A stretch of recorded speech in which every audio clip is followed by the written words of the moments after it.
এই রমজানে একটি নামাজের কথা বলবো, শত কষ্ট হলেও এই নামাজটা আপনি ছাড়বেন না, একবার হলেও এই নামাজটা আপনি পড়বেন।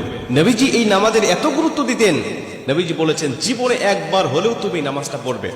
এই হাদিসটি ইবনে মাজাহ শরীফের, তিরমিজি শরীফের এবং আবু দাউদ শরীফের 1297 নম্বর হাদিসের মধ্যে এই হাদিসটা বর্ণনা হয়েছে এই নামাজের কথা।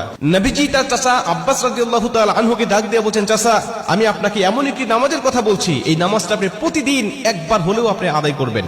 চাচা যদি প্রতিদিন সম্ভব না হয়, অন্তত সপ্তাহে একবার হলেও আপনি নামাজটা পড়বেন। যদি সপ্তাহে সম্ভব না হয়, তাহলে আপনি মাসে অন্তত একবার এই নামাজটা আদায় করবেন। চাচা যদি মাসেও আপনার পক্ষে কষ্টকর হয়ে যায়, বছরে একবার পড়বেন। যদি বছরেও না পারেন, জীবদ্দশায় অন্তত একবার হলেও নামাজটা পড়বেন। কারণ এই নামাজটা এত পাওয়ারফুল নামাজ।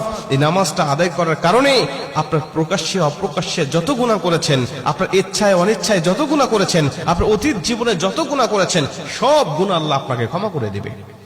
চাচা এই নামাজটার নিয়মটা একটু ব্যতিক্রম। এই নামাজটাকে বলা হয় সালাতুত তাসবিহ। এই নামাজের মধ্যে অতিরিক্ত কিছু তাসবিহ পাঠ করতে হয়। সুবহানাল্লাহ, আলহামদুলিল্লাহ, লা ইলাহা ইল্লাল্লাহ, আল্লাহু আকবার। এই চারটা তাসবিহ একত্রিত করে সুবহানাল্লাহি ওয়াল হামদুলিল্লাহি ওয়া লা ইলাহা ইল্লাল্লাহু আল্লাহু আকবার, এই তাসবিহগুলো, এই বাক্যগুলো এখানে পাঠ করতে হয়। 4 রাকাত বিশিষ্ট এই নামাজ সালাতুত তাসবিহ 4 রাকাত পড়তে হয় এক নিয়তে। 4 রাকাত নামাজে প্রতি রাকাতে 75 বার করে করে মোট 300 বার এই তাসবিহটা পাঠ করতে হয়। সুবহানাল্লাহি ওয়াল হামদুলিল্লাহি ওয়া লা ইলাহা ইল্লাল্লাহু আল্লাহু আকবার, এই তাসবিহটা, এই দোয়াটা 75 বার করে করে প্রতি 4 রাকাতে মোট 300 বার করে আপনি পাঠ করবেন। কি নিয়মে পাঠ করবেন আমি আপনাকে নিয়মটা শেখাচ্ছি। আবু দাউদ শরীফের 1297 নম্বর হাদিসের মধ্যে যে নিয়মটা এসেছে, আমি এই নিয়মটা আপনাকে শেখাচ্ছি। আমাদের সমাজে আর বেশ কিছু মানুষ বেশ কিছু নিয়ম বলে, কিন্তু আমি আপনাকে হাদিস থেকে সরাসরি নিয়মটা জানাচ্ছি। এটা আপনি রেকর্ড করে নেন, খাতা কলম থাকলে লিখে নেন। প্রয়োজনে এটা যত সোশ্যাল মিডিয়াতে যাবে, ফেসবুক ইউটিউবে যাবে, এটা আপনি সেভ করে নিজ আইডিতে শেয়ার করে রেখে দিবেন, যাতে আপনিও শিখতে পারেন, অন্য মানুষকে শেখাতে পারেন। আপনার শেখানোর কারণে কেউ যদি নামাজটা আদায় করতে পারে, ও যে সওয়াবটা অর্জন করবে, সওয়াবের একটা অংশ আল্লাহ আপনার আমলনামায়ও দান করবে। এজন্য এগুলো মানুষের কাছে ছড়িয়ে দিবেন যত সম্ভব হয়। আপনি প্রথমে যখন নামাজটা শুরু করবেন, নিয়ত করবেন, নফল নামাজের নিয়ত করে অন্যান্য নামাজে যেভাবে সানা পাঠ করি আপনি সেভাবে সানা পড়বেন।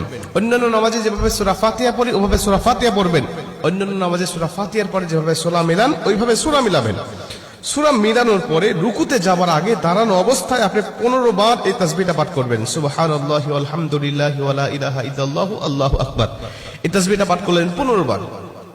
15 বার পাঠ করার পর আপনি রুকুতে চলে গেলেন। রুকুতে গিয়ে রুকুর যে তাসবিহটা আছে, তাসবিহটা পাঠ করার পরে সুবহান রাব্বিল আযীম বলার পরে আপনি এই তাসবিহটা আবার পাঠ করবেন 10 বার।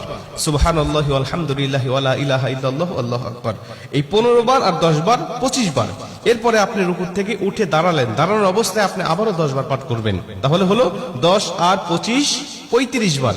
এরপরে আপনি রুকুতে চলে যাবেন। রুকুতে গিয়ে রুকুর তাসবিহটা পাঠ করার পরে আবারও পড়বেন 10 বার। এই হলো 35 আর 10 45 বার। এরপরে আপনি রুকু থেকে আবার উঠে বসে পড়লেন। বসার পরে আপনি আবার পড়বেন 10 বার। 45 আর 10 55 বার। এরপরে আপনি আবার রুকুতে চলে যাবেন। রুকুতে গিয়ে রুকুর তাসবিহ পাঠ করার পরে আবার পড়বেন 10 বার।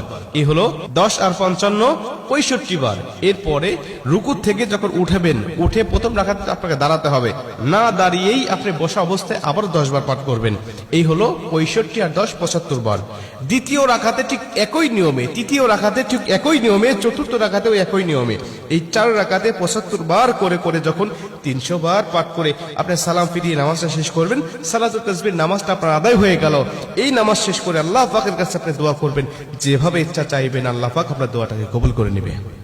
আমরা দেখেছি বেশ কিছু পিকচারের মধ্যে, বেশ কিছু জায়গায়, বেশ কিছু লেখায় আপনি এই নিয়মটা বর্ণনা করার পাশাপাশি একটু ব্যতিক্রম বর্ণনা করা হয়েছে, যে শেষ রাকাতে সেজদা থেকে উঠে বসে না পড়ে রুকুতে যাওয়ার আগেই মোট 25 বার পড়তে হবে। অর্থাৎ রুকুতে যাওয়ার আগে 10 বার আর সানা পড়ার পরে 15 বার। এই নিয়মটা বর্ণনা করা আছে, কিন্তু হাদিস শরীফের মধ্যে আমি যেটা বললাম এই নিয়মটা বর্ণনা করা আছে। অতএব এই নিয়মে যদি আপনি নামাজটা আদায় করেন, আশা করা যায় আপনার নামাজটা কবুল হয়ে যাবে।